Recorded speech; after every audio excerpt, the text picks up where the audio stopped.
Welcome to the opening bell of the NFL Stock Exchange podcast. I am Trevor Sikkema. That is Connor Rogers, and we are here on a Tuesday, segmented Tuesday, giving you all of our best segments that we have coming up with this show. Man, we have a lot to get to. We're going to talk about biggest combine snubs. We're going to give you some numbers to know, and we are introducing a segment that we really liked in the pre-planning that I think a lot of people have liked as we have said it to him.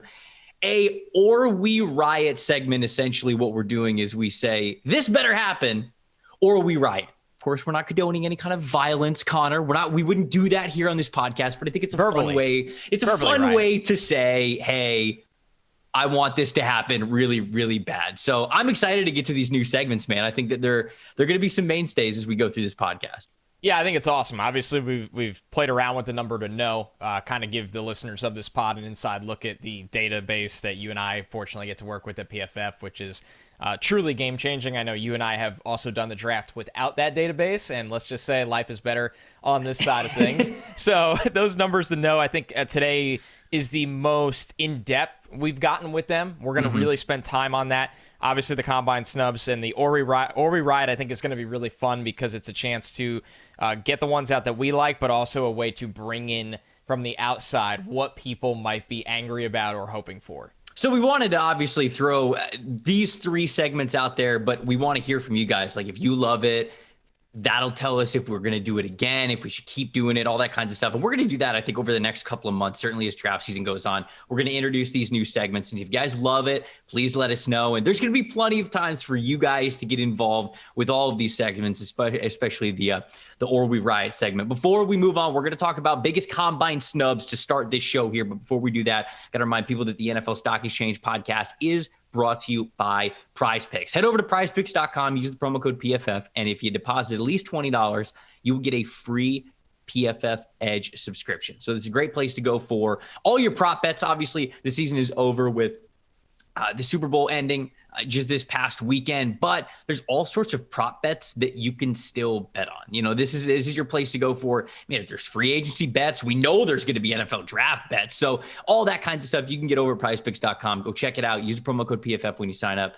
Deposit $20 and you will get a free PFF Edge subscription to get some of these numbers to know that we're going to be talking about later in the podcast. So go ahead and do that. Biggest combine snubs, Connor. This is one of our favorite times of the year, getting to go to Indianapolis for the combine. It's not always going to be in Indianapolis after this year. This is actually the last year that they're going to have it in Indy for now. I think it'll be back at some point, but they're going to rotate it around like they do the NFL draft. But it's great, man. We talk about these prospects so much. And, you know, you and I mentioned on the running back ranking episode that we had last week where we prefaced a lot of our rankings with, hey, testing's going to matter a lot with these guys. And so now we looked at the full list. The NFL released the full list of players that are going to be in Indy participating at the combine. There's a handful of players that I got bummed that didn't get invites. I get it. You can't invite everybody, but there's definitely some players that I wish were going to Indy. Who's your first guy? Who do you want to give a shout out to and say, man, would have really loved to see him at the combine? You think that he was a snub from the list when it came out? I mean, you say you can't invite everyone, but they invite 324 players, and that is more players than draft picks. So it is as much as it can be disappointing, the combine invite list is actually a pivotal point in our process because it can be a big indicator of a guy you are higher on than the NFL, because the NFL obviously comes together and, you know, has a lot of pull on how these invites work out, who they want to see. So the first one that stood out to me, Trevor, is somebody we've briefly mentioned on the show, and that's Javon Hiley from Coastal Carolina, an East-West Shrine guy. To be honest with you, when the East-West rosters came out, he was in the top 5 players I was most excited that was going to be at that all-star event. And the fact that he's not even invited to the combine, you know, usually there's times where you go, okay, there's something I don't know, or I overvalued the player or the athleticism. There's just something there.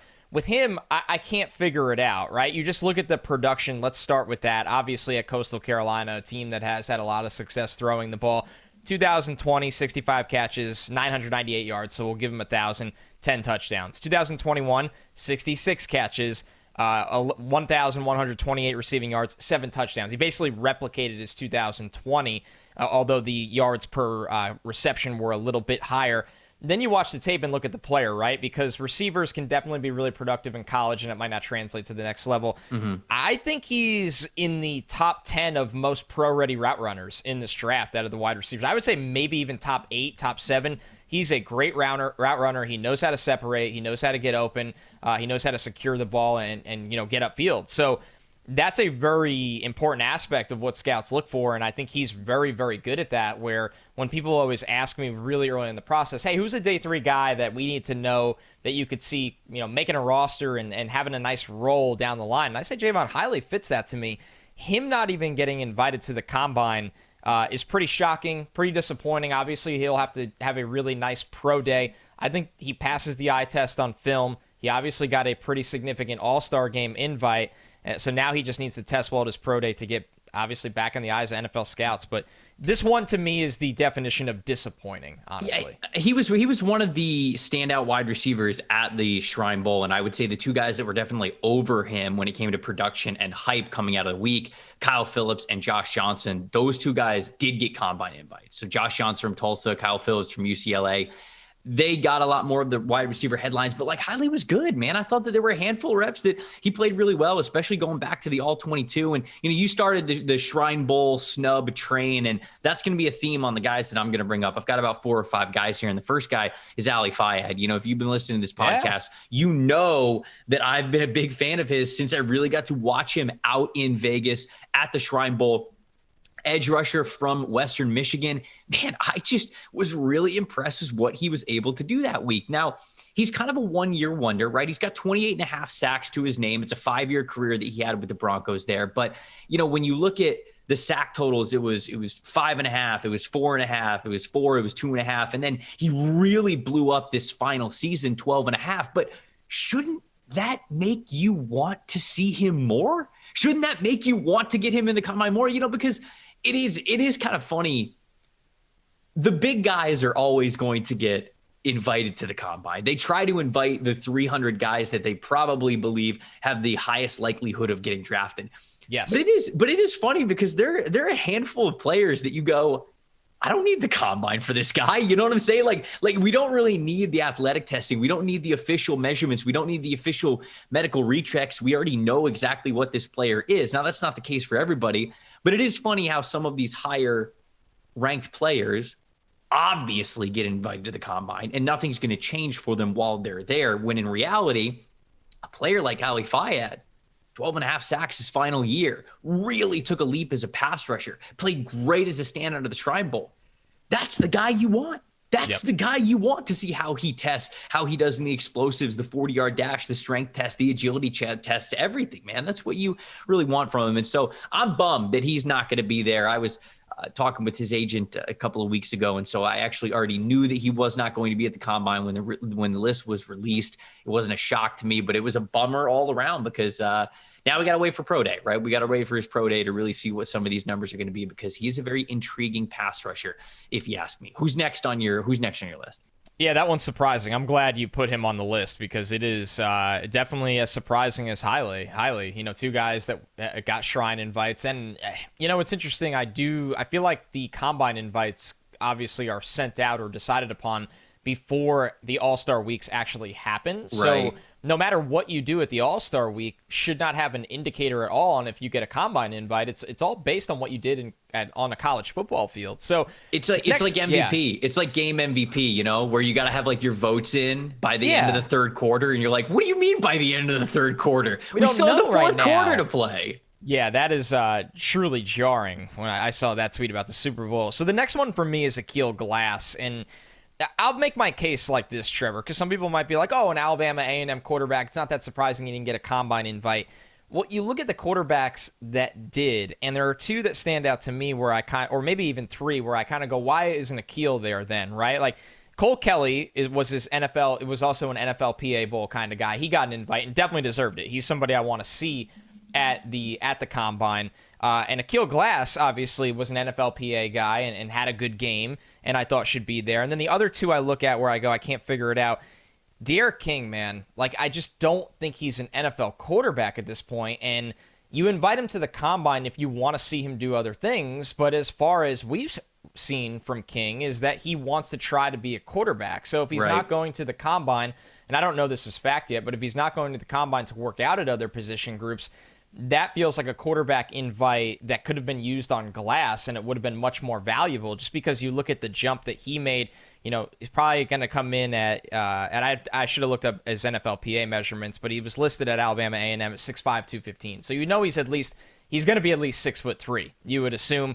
And the production, the jump that he made from 2020, where he threw for 16 touchdowns and 5 picks, to 36 touchdowns and 7 picks, obviously something was going right there for Glass. And I've watched enough of his film where there are flash plays that are NFL kind of throws. So I just think when you look at a quarterback class, number one, that's underwhelming in the first place, and you want to leave no stone unturned, you want to find those diamonds in the rough, why is Glass not going to be in Indy? It just seems like there's 324 invites. You're telling me a quarterback that had a breakout season, that's been a team captain, that was an NFLPA Bowl kind of guy and flashed there.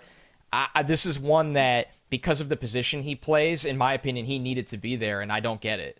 Yeah, I do not know a lot about Glass, so I'm glad that you brought him up, because in doing some research, not just for this podcast episode, but also like right when the combine invite list came out, he was a name that I consistently saw there. So I got to do some more research on him, but I'm glad that you brought him to the table. I know a lot of people are kind of like, hey, why didn't this guy get the chance to prove himself in Indy? So I think that's a good shout out there. Next guy I'm going with, and I'll take a break from the Shrine Bowl guys, because I have a lot of Shrine Bowl guys that I do want to give a shout out to, but Master Teague, the running back from Ohio State. Yeah, great one. I can't believe Master Teague's not at the combine. I don't really understand it. Okay, when you look at Master Teague's early career at Ohio State, he was behind J.K. Dobbins. It's like, okay, well, it's J.K. Dobbins, right? He's not going to play over Dobbins, but he played a little bit. He came in. He's a former 4-star running back. He was the 11th ranked running back in the 2019 or the 2018, recruiting class. So it's like, this guy has the pedigree, he has the stars, and didn't get on the field because of J.K. Dobbins.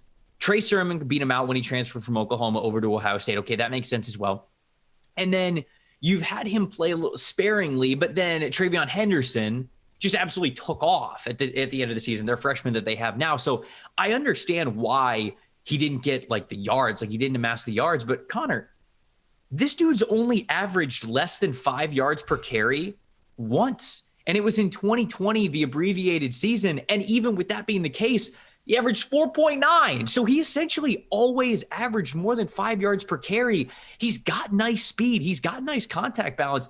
Is he the shiftiest dude in the world? No. Even when people were kind of hyping him up a couple of years ago, I was like, he's kind of stiff. I don't know if he's going to be my cup of tea as a running back, but no combine invite. What in the world is this? He's an athlete. He played at a blue blood program. And going back to what I said about Ali Fayad, you want to see how he would test in the agility. Like, you would want to see what his 3-cone is. You want to see how he is able to move and stop and start and everything, because you can check a decent amount of other boxes with Master Teague if you can do that. So that was one that really stood out to me outside of Fayad, who I mentioned, who I really like. Master Teague is one that as I was looking this up, I didn't even realize that Teague didn't make it. And I saw this on a list, and I'm like, there's no way that's right. It's confusing. And I went to go search it, and sure enough, his name's not even on there. It's crazy. Yeah, it really is. And he's somebody that has come up in Feldman's Freaks article as somebody that, would test really well. He's obviously built, man. Like, he's solid, to say the least. 225 pounds, pure muscle. You could see the work ethic there. We know what the Ohio State strength and conditioning program can do for guys. And Feldman Freaks has had him as a vertical jump of 40 inches, a broad jump of 11 feet. How is that guy not in Indy, man? How is that guy not in Indy? And a sub 4.40. So when you look at Master Teague, you can see some parallels to Elijah Mitchell's numbers last year, where like everybody liked Elijah Mitchell for what he was. And, obviously he had a Senior Bowl invite, so there was a lot more NFL expectations for Mitchell than there was for Teague. And then he runs in the 4.3s, and everyone's like, oh, wow, like this could be a gem. And he had a better year than Trey Sermon for the 49ers. So, yeah, that's a weird one that I don't really understand, to be honest with you. It's definitely one that he could have helped himself so much there that you feel bad for the player. And yes, a lot of times these are indicators of what the NFL thinks, that a lot of these guys will not be drafted. It's tough to say that. But then you look at somebody like Tyler Huntley, Trevor, who did not get a combine invite, had a really good college Right. career for Utah. He was undrafted, and I thought that was a mistake. And he's turned into one of the better backup quarterbacks in the NFL over the last year. So Sure. there are misses here. Even if the guys are going to go undrafted, it just makes a longer road for them. So keeping the list moving, kind of an interesting one, and I do understand why he didn't get the invite. Jalen Virgil, the notably kick returner from App State. Now, the reason you think he probably doesn't get an invite is because he just didn't do enough as an offensive player full time. He never had that breakout year of over 600 yards, or was their go-to kind of guy.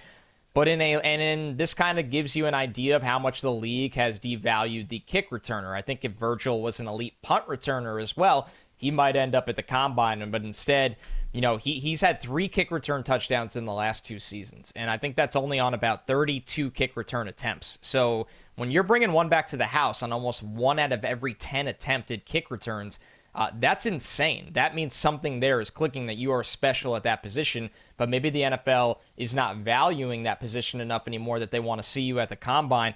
And it's a shame for him, because I think he could have went there and people would have looked at it and said, oh, maybe we can do something with him on offense as well. Maybe we can use him as an effective gunner as well on special teams. He's worth a 7th-round selection to us, and I'll mix in some numbers to know here that I would have gotten to later, but since we're talking about Virgil now, Feldman's just Freaks throw has it in had there. him. Just throw it in there. 10-2-9 100-meter for App State's track team. Fast. So he could fly. That's 40 fast. plus in the vert.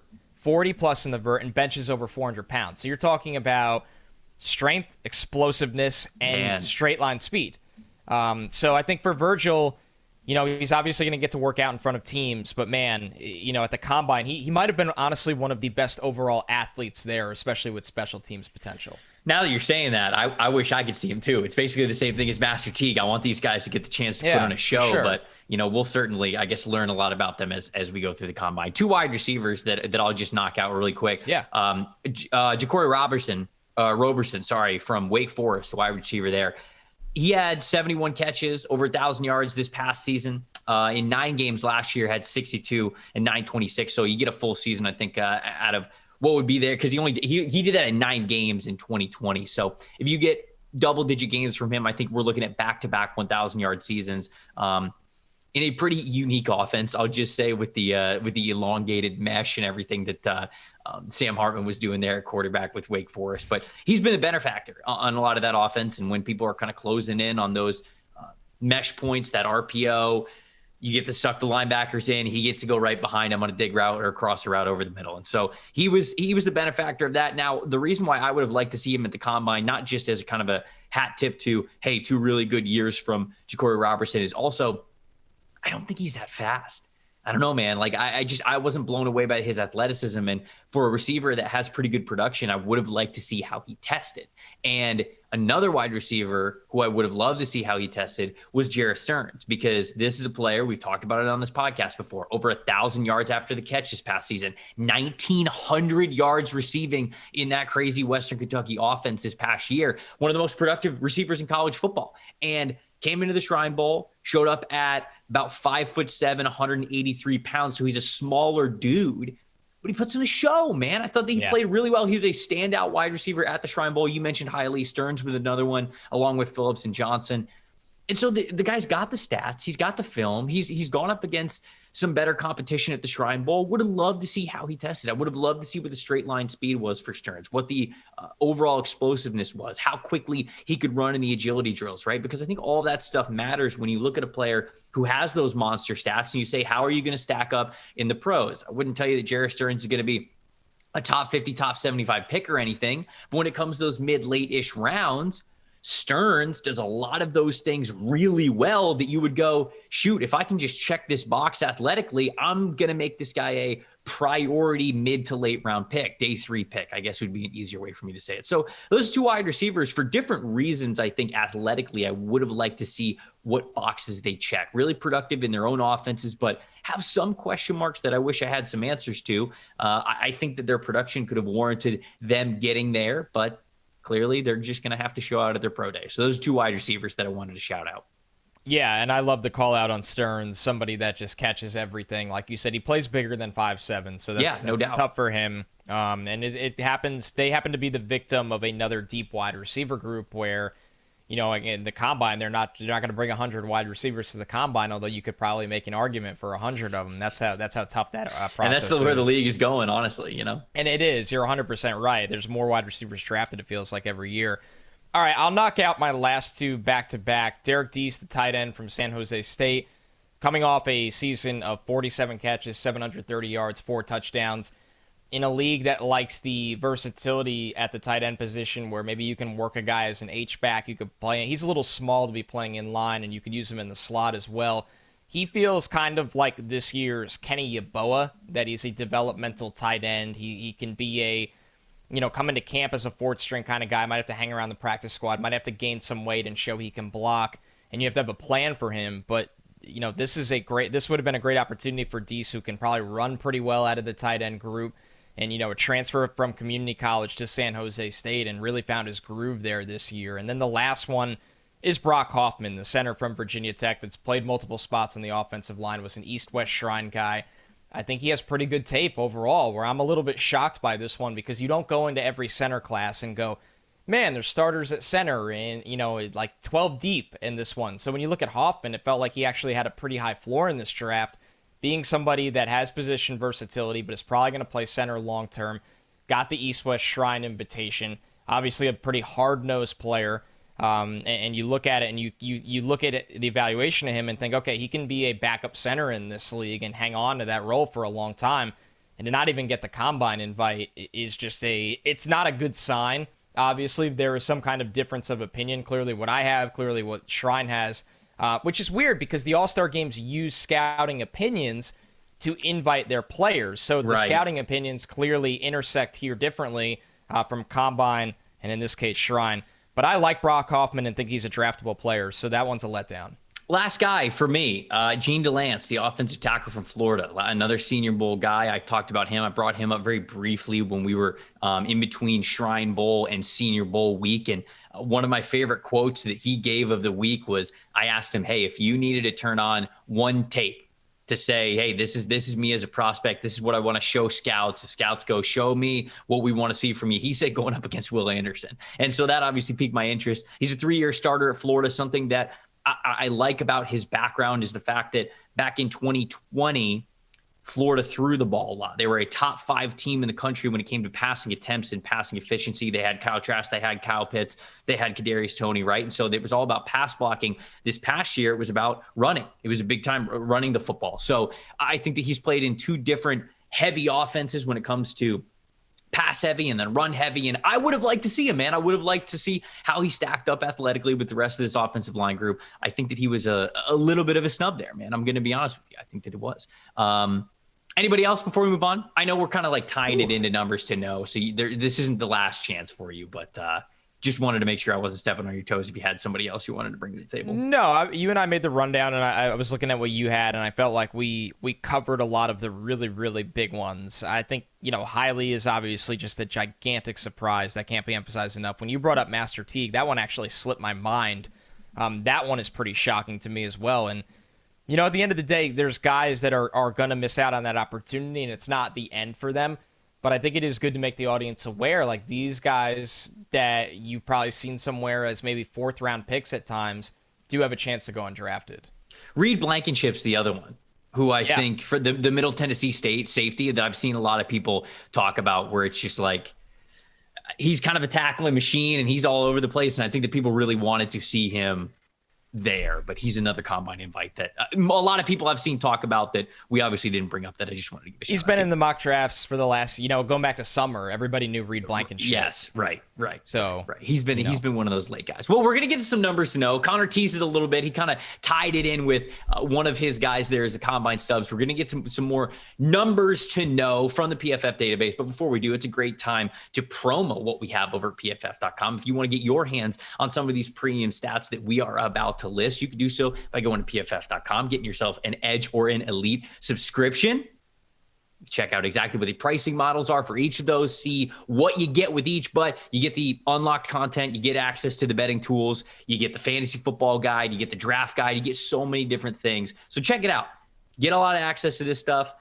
And if you do, if you've got a PFF subscription, it'll make it easier for you to get into the show when we kind of open these things up and we say, hey, numbers to know segment coming up this Tuesday. We'd love to hear a number that you guys are just shocked by when you've been doing your football research, when you've been studying your team, the NFL draft, things like that. So go check it out over at pff.com.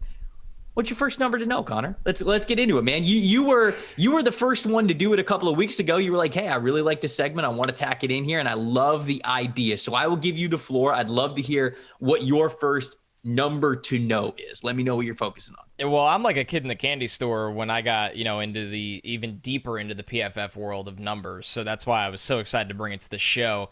My first one to me, because he's kind of somehow been the hot topic of the draft once again, is Kayvon Thibodeau. And I think we've officially reached a point, Trevor, where he went from, perfectly rated to maybe overrated, where I tried to tell people, like, he's not Chase Young. Don't try to make him Chase Young. He's not Myles Garrett. Don't try to make him Myles Garrett.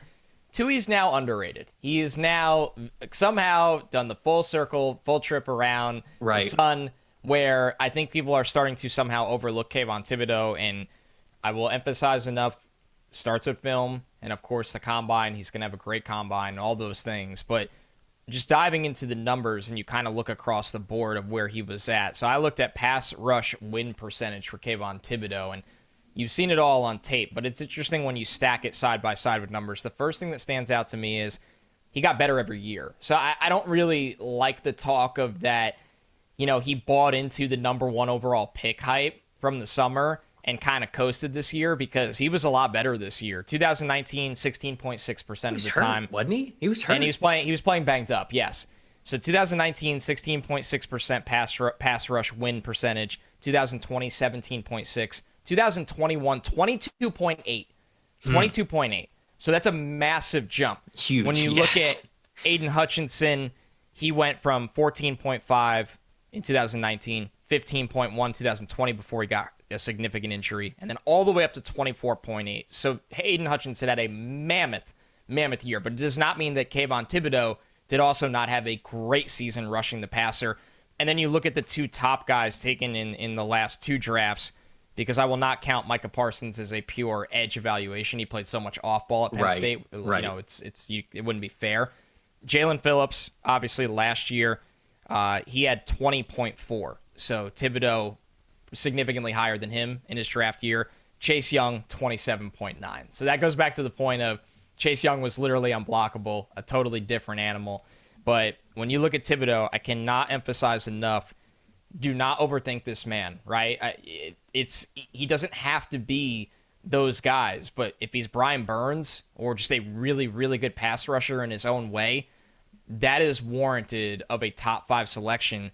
And the numbers are not lying to you. The film is not lying to you. The combine will not lie to you when it gets here. So do not overthink this man. Was that a numbers never lie, a part of the numbers to know segment? Did you just purposely? I think I just made up one within the segment at this point.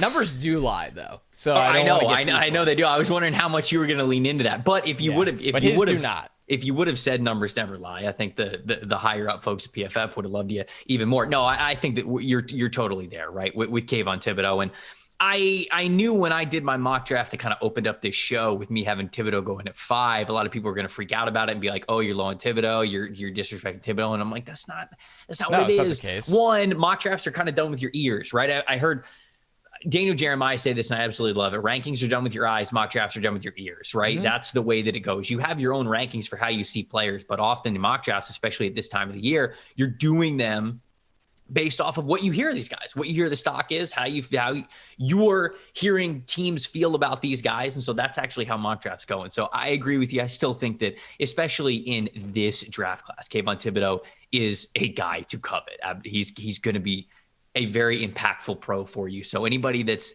downplaying it further than that is probably taking it too far. You are right. My numbers to know. I'm going to talk about a wide receiver that I think is just, he's getting slept on. I don't know how else to say it. Purdue wide receiver David Bell. Have you watched him, Connor? Have you watched David Bell? I have, and I was very impressed. It was back in, I'm going to pull up my notes right now for Mr. David Bell. I was very impressed with what I saw when I watched him over the summer, and he carried that into this year. And Trevor, the thing that stood out to me, the third line in my notes is from the summer, impressive production as a freshman and sophomore. Yes, and it really is. So I have an article coming out today. As this podcast is released, it's on Tuesday. I sat down with David Bell, and I got to know him a little bit better. And yeah, I guess I'm pubbing my own article here a little bit, but I want people to take note of David Bell because this is a guy who has just had success no matter what level of competition that he has gone up against. When he was in high school, he started his varsity team as a true freshman. And this isn't like some rinky-dink small town school. Like they were competing at the highest level, and he was able to start as a true freshman, was only the second player in his high school's history to do that. He went undefeated in his senior season of football, won a state championship. And a couple months before that, Connor, he had gone undefeated in basketball for the basketball team and won a state title. So this guy didn't lose for an entire calendar year with the sports that he was playing, basketball and football. He is such a natural athlete, man. And that's the best way that I have to describe him. I talk about it in the piece. A lot of people sometimes use natural as a little bit of a backhanded compliment, right?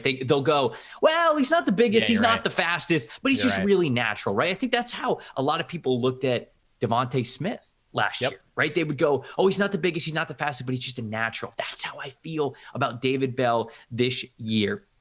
Across the last 3 years, you mentioned it, since his true freshman season at Purdue, he has more receiving snaps, he has more receptions, he has more receiving yards than any player in the Big Ten. Chris Olave included, Garrett Wilson included, Jahan Dotson included, Ty Freifogel included, like all of these guys. He has more production than all of them. He was able to hit the ground running with 1,000 yards his first year at Purdue while Rondale Moore was hurt. Second year was a COVID abbreviated year, especially in the Big Ten. He would have eclipsed 1,000 yards again. And then this past year, he was used a ton. So the numbers to know right there, really just how dominant this guy has been in the Big Ten the last 3 years. No wide receiver has been more productive than him in his conference since coming to Purdue.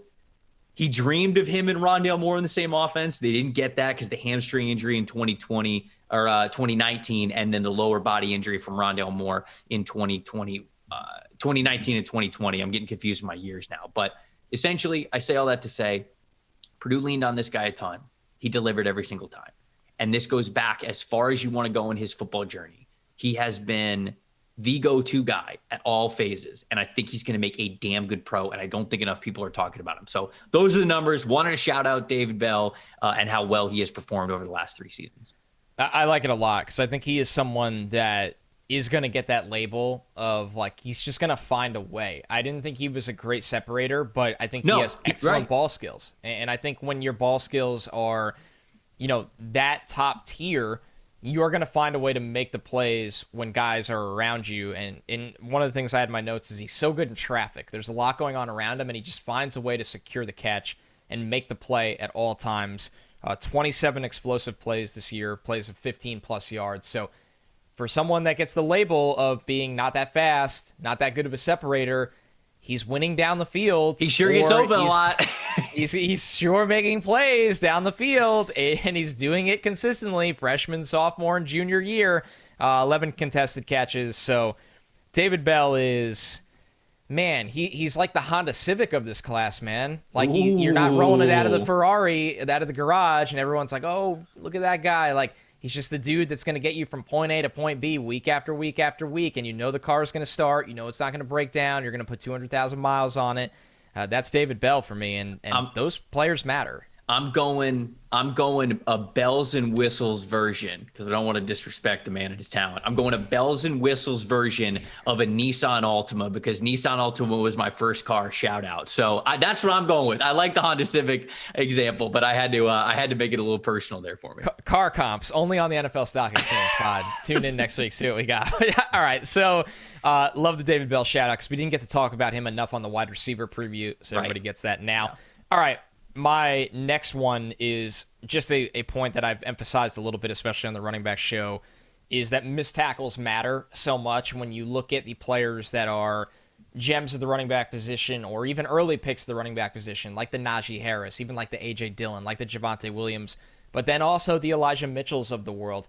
The guys that force missed tackles in college at such a high rate usually translate to having the same success at the next level. And maybe they won't be as elite as they were in college, but they can be an above average or an average starter that was drafted in the 5th plus round. So the two names that stand out to me in this category are Brian Robinson Jr. and Tyler Algier. Trevor, I know you had Tyler Algier in your top 5 running back, so you're obviously pretty high on him. And I'm with you. There's a reason to believe. Ryan Robinson Jr., 79 missed tackles forced this year. Algier, 76 missed tackles forced this year. That is top 10 in the nation for both of those guys. And when you tie it together that both are reliable in pass protection, willing, aware, very strong, the way they are both built, that is a sign to me. Two guys that I don't think will hear their name called until day 3 of the draft could very well end up starting at some point as rookies. So a lot of things that translate with running backs, a position that is devalued, and I get it. It's more so just you can find the gems later on. Those are probably the two guys that you have to feel really good about despite where their draft projection stands.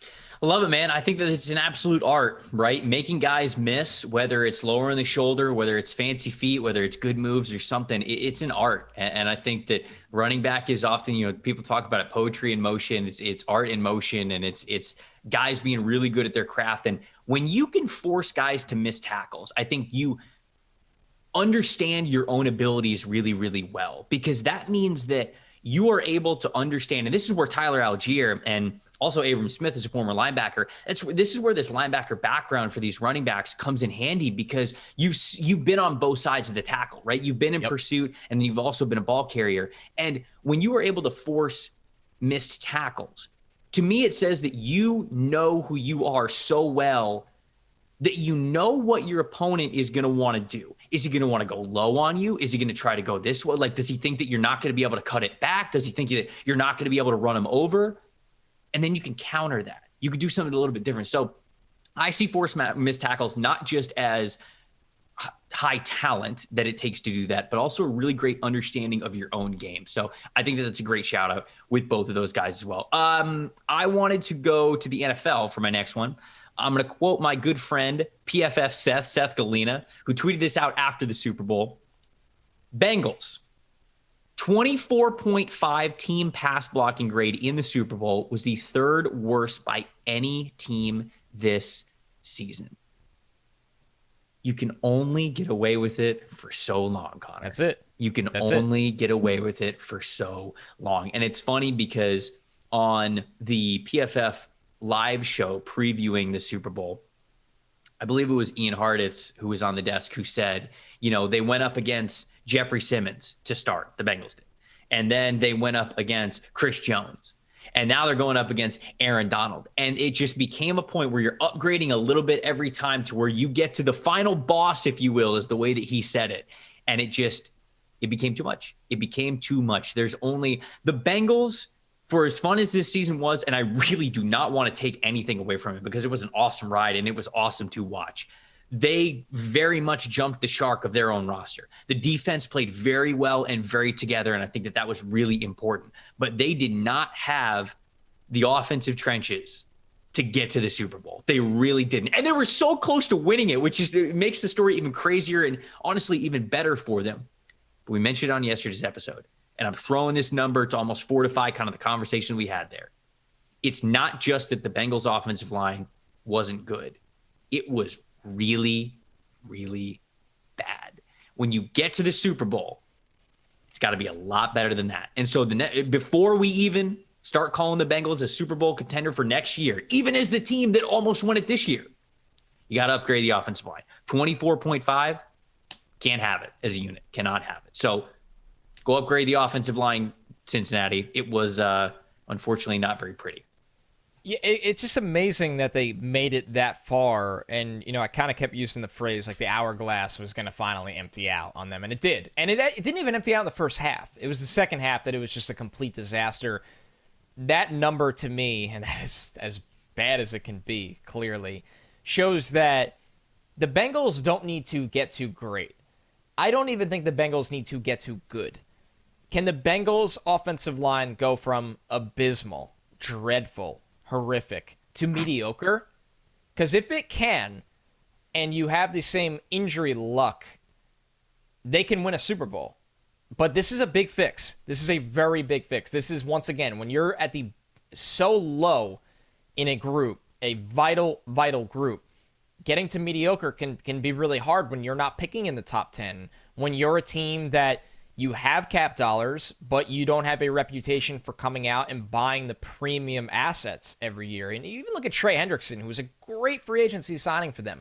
It wasn't guaranteed money over 3 years. So then they didn't come out and treat him like he was this, top 5 edge rusher. So I think they do find value, but I think with the offensive line, they need to not mess around, essentially, is the point. And they got to get it right. So I'm going to take this right to offensive line. Easy transition. Thank you, Trevor. Yep. I'll go back to college, or really the cross of the two with NFL draft. This is just mind-blowing to me, and this is in no way an insult at Evan Neal. But we talk about Evan Neal being worthy of the number 1 overall pick, and I do believe that. And he played in the SEC, a little bit different of an animal. So Evan Neal's impact run block percentage. Let's just make this really easy. Okay. Running plays where he opens up a can of whoop ass on somebody and gets the best of them. The old Trent Williams. Look at it like that. 17.4% of the time he opened up a can of whoop ass on the run. That's a great number. It's awesome, especially in the SEC. Ike Ekwonu, 25.9. So we'll just call it an even 26. And when you turn on the film, Ekwonu it is the old Trent Williams. It is that over 1 out of every 4 run plays, he is embarrassing someone. It is not like, oh, cut a guy off. Like, oh, hold the point of attack for 2 seconds. It's like, I'm cut a guy's life support off, basically. Yes, I am going to put you 6 feet in the turf, and then I'm going to go find your teammate, and I'm going to throw him on top of you. So this is in no way a knock on Evan Neal. I do think he's worth the number 1 overall pick, and I think on the flip side, Ekwonu is not the pass protector yet on the edge that Neal is. Mm-hmm.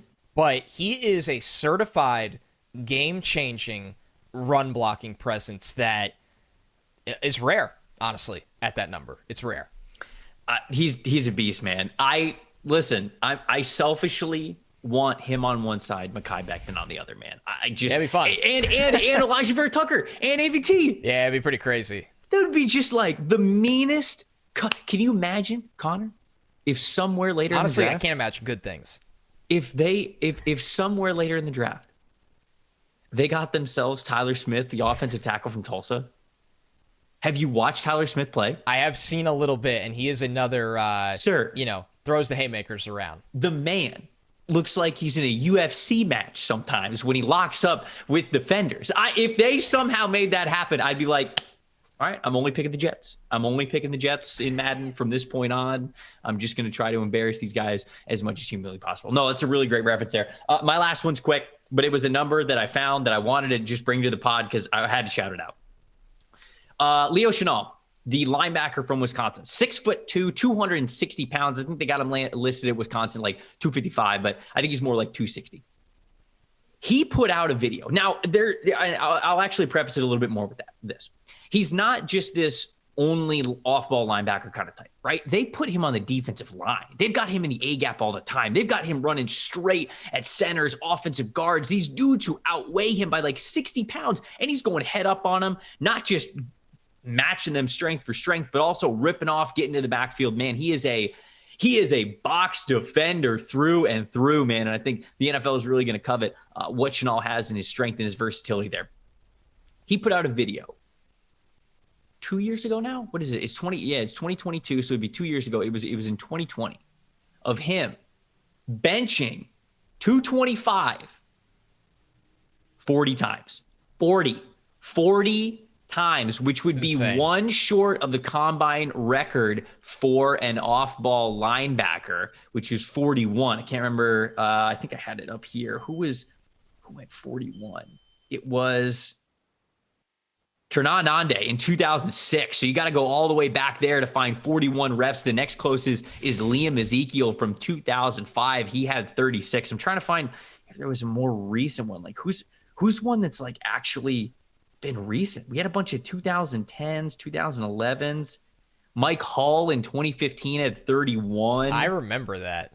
Man, Max Bulla had 30. BJ Goodson had 16. I mean, Kalike Hudson had 30. Okay, so in 2020s, and then Cody Barton also had 30. So now we go. Okay, so 30 is kind of like the mark. And it certainly seems like Leo Chenal has the chance to absolutely obliterate that. Now, in my best combine bench guy voice, I'm not sure that he locked out enough of those reps to really get a full 40. However, when you're throwing up that kind of weight, especially with that kind of buffer room from what guys normally bench, I think that Leo Chenal has got a chance to put on a show at the bench press when he gets to the combine. I think so too. I think this is a guy that benches for breakfast, right? I mean, you look at it, and it's just nothing for him. Obviously, pretty notorious for riding, the death row on the arms. Their linebacker unit loves to sharpie up the arms. But yeah, I love that one because I'm curious. Like, I agree that maybe it wasn't combine form, and a lot of guys get caught. Obviously, there's videos of that, and then it builds expectations that might not be fair. But the fact that it was 2 years ago, Trevor, makes me I really do believe he can get to 40. And he's bigger now. Form. Like he's bigger and stronger now. He's insane looking. He could legit threaten the 40. So, okay. All right. I wanted to give Leo Chenal that to hype up the combine a little bit before we got in there. We are ending this podcast with the very first Or We Riot segment. Once again, I must legally state that Connor and I are not condoning any sort of violence at all whatsoever. Do not actually riot in the streets, but it is a fun way for us to say, hey, we would love for this to happen, or we really need this to happen. So we're each bringing one to the table. We're kind of setting the table, if you will, for what we would love this segment to be, because honestly, guys, we would love for you guys to take over this segment. We would love for this to be y'all's thing, like part of a mailbag Fan Friday thing where we just have this segment, we open it up, and we get to take requests from you guys and read them here on this show. But we'll kind of give our first little Or We Riots here. So Connor, let me hear it. What is your topic that you were bringing to the table? What are you getting all up in arms about today? First of all, I'll say I'm really excited for the day we have like voicemails of this. That if people are just screaming Or We Riot over and over again. My first one is, and maybe this is a little dramatic, but that's the point, right? Yes. Is normalize going for 2-point conversions, or we riot. I look at the aggressive nature, the way the NFL is going right now, and I'm not saying after every single touchdown go for 2. But I'm saying in games where you are the underdog, or you're on the road in a bad matchup, or there's something going on, bad weather conditions, like the old New England Buffalo game that we saw in the whipping winds and cold. I look at teams that were very aggressive going for 2-point conversions this year. The top two were the Chargers and the Cowboys. No surprise there, the Chargers there. Trevor, they were 7 for 11, okay? And the Cowboys were 6 of 10. So it's not like the teams that are getting very aggressive with it at the top are seeing rewards. And I see the way the league is going right now. You're seeing a lot of teams that can threaten with the run or can spread you out. There are a lot more creative calls like Philly in the red area on the goal line instance. I'm not saying completely eliminate the kicking, but one, there were plenty of extra points that were missed this year. Like, okay, look at the Chargers, right? They were 7-11 on 2-point conversions. They were 40 for 47 on extra points. They missed 7 extra points this year. So I'm just looking at it and going, if you can come out, say you score first, and you surprise a team and go for 2, and you are confident enough that you're over 50% getting it, for some teams in that case, maybe you're over 60% getting it, you completely control the pace and the way the game is going to go, where that team is on their heels going, well, first we got to get in the end zone, and then to tie this thing, we got to go for 2. And maybe we didn't prep that all week. Maybe we didn't allocate the hours into more 2-point play packages while our opponent did. So I think if you're a team that's always looking up, right? Like the way the Bengals came into that game against the Chiefs, there's millions of examples of this. If you're a team that you know there's a good chance you're going to be on the ropes and you'd rather go out swinging than take the safe approach and just lose anyway, I think this is a new avenue that the creative coaches will explore going forward. PFF underscore and if they Connor. Don't, we riot. PFF underscore Connor, baby. He's out here advocating for the 2-point conversions. I absolutely love it. All right, increase the likelihood of 2-point conversions, or we riot. My or we riot Raheem Morris, defensive coordinator for the Los Angeles Rams. Either he gets a legit head coaching shot next year or we riot, man. I love Raheem it. Morris has done such an incredible job building his career back up since his days in Tampa as a head coach. He was picked. Raheem Morris, okay, I'm going to take you guys back a little bit. Raheem Morris was a defensive backs coach for the Tampa Bay Buccaneers when they were moving on from John Gruden and when ownership was like, no, we're not spending all this money that John Gruden wants us to spend. We're not doing that. They got a new GM in Mark Dominic, and Mark Dominic basically like needed a scapegoat. And Raheem Morris at the time, I believe he was right around 30 years old. They kind of came to him. They're like, hey, you want the head coach gig? And of course, Raheem Morris wants a head coach gig. This is his shot. How many shots do you get in the NFL? Even if it was probably way too early, even if he thought it was way too early, he was taking it. And you know what? He went 10-6 in the first year, and he told the ownership, he said, I will never do this again with the roster that you give me. I will never do it again. And they said, nope, we're still not spending money. You did it once. You can do it again. The Buccaneers ended up being terrible the next 2 seasons. They fire Raheem Morris. It was an unbelievably unfair shake. And he was kind of used as like the head coach that they were aggressively going against what John Gruden was doing with requesting all this money and wanting all these high-priced free agents. And Raheem Morris was like, yeah, I will try to win with these younger guys. We'll try to make a young roster. That's what they did. They had a really young roster. They performed really well. And there's just no other way to say it. He got screwed, man. This was not a legit opportunity for him.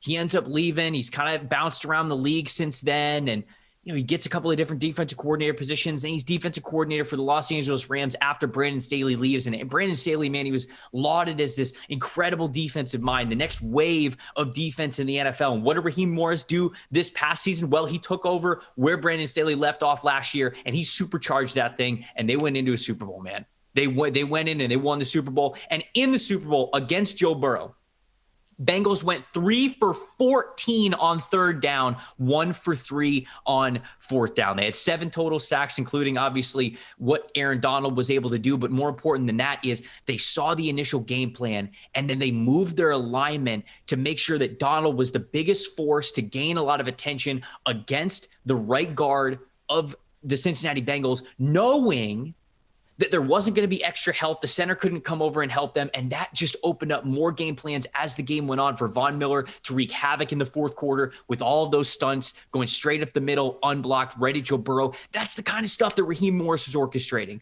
whether it was work in the secondary, whatever the linebackers were doing, or how he was using those really talented defensive line pieces. Raheem Morris has been fantastic all year long. It was a brilliant defensive game plan. You look at that second half, and outside of those first couple of plays of the second half, Bengals didn't do squat. The reason? Yeah, they got talented players. We know they got talented players. But who's telling them, who is orchestrating him the way that they need to? It's Raheem Morris. Get this guy a legit head coach opportunity next year, or we riot. That is what we are asking here. Raheem Morris absolutely deserves it. Loved Raheem, man. I felt so bad for him for what happened in Tampa. Would love to see him get another head coach gig. Whew, that felt good. Gospel right there. And I would argue that he is even the way he's diversified his resume has made him even that much more impressive. When you look at, obviously things did not go right in Tampa, a lot of that not his fault.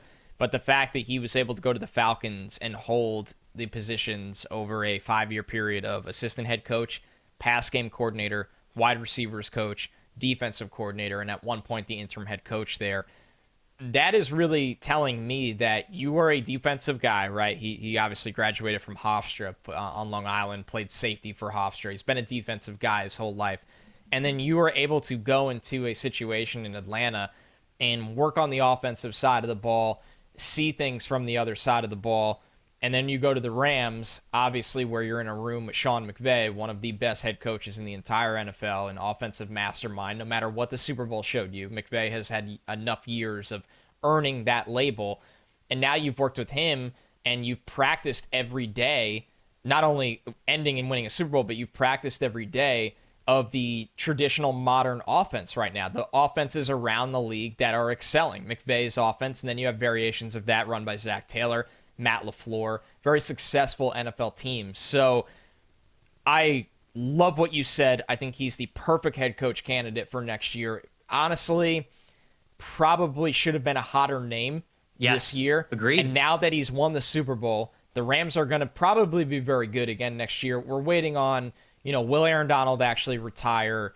Other than that, I mean, they get Robert Woods back next year. Yep. You got Cooper Kupp and Matt Stafford. Whitworth might retire, but they have enough there that they are going to be relevant again, and he deserves to be a hot name on the market. And I'm with you, and especially when you go through the list of, and if you listen to our head coaching preview show, not to take away from some of those guys, but Raheem Morris to me is a more exciting candidate than 80% of those candidates we went through. Especially sitting here after the Super Bowl, man. Especially looking at how he capped off this past season. So there we go. That's the opening or We Riot segment. We would love to get you guys' opinions on a lot of these things. Hopefully have a lot of fun with it. Maybe get some voicemails in here. If not, then we'll at least read them off as we kind of get to grow this thing a little bit more. So that was a little bit of a different podcast. We had a lot of segments in this one. Let us know what you really liked, what you'd love to hear again as we are building out this podcast. We want to make it what you guys want to hear. So as you hear new segments, let us know at Tampa Bay Trey on Twitter, at Connor J. Rogers on Twitter as well. You could also leave an iTunes review. We'd appreciate it if you left us a good iTunes review. That obviously really helps us out. And if you have a suggestion for the show, what segments you like, things that you're digging, what you want to see more of, let us know there as well. On Thursday's episode, we're taking a break. We're taking that Wednesday break, but we're back with a vengeance, hot out the gate. Another ranking episode, and it is edge rusher. We're getting to edge rushers. It is a premium position. There's a lot of guys to talk about. So many different shapes and sizes of edge rushers that you are going to find in this class and every single year in the NFL draft. And we know that edge rusher, as we see every single year, plays such a pivotal role in who ends up hoisting that Lombardi trophy at the very end. That's all on Thursday. We'll see you guys then.